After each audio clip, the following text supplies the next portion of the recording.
ขอบคุณครับอุ้ยได้สตังค์กะอาหารมาแล้ววันนี้อาหารคนก้อยว่ากันที่หลังเพราะว่าเมืองนี่เป็นเมืองมาก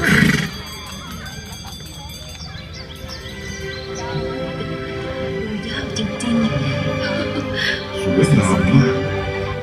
ภาพเก่าสมัยโบราณสมัยหินไม่เคยเห็นมาก่อนเลยเมืองนี้เมืองดีจริงๆนะเนี่ยเก่าแก่สวยงาม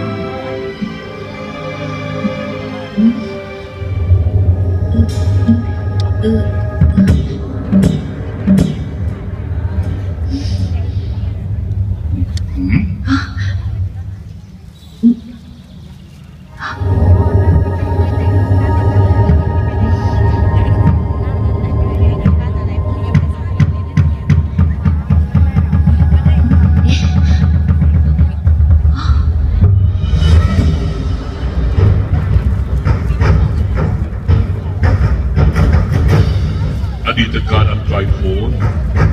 คนหินแห่งภูผาเร่ร่อนไล่ล่าแสวงหาแหล่งทำกินในแดนดินถิ่นซอกห้วยและราวดอย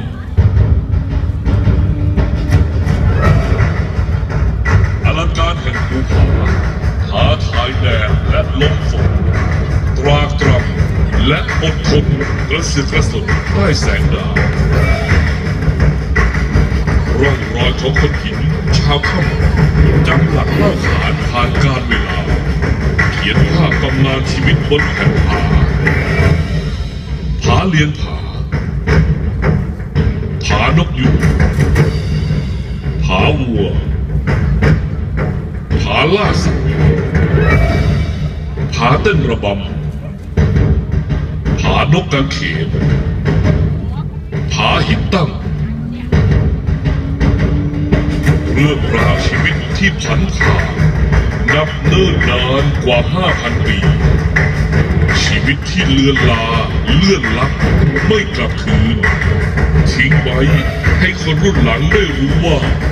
ดินแดนนี้เคยมี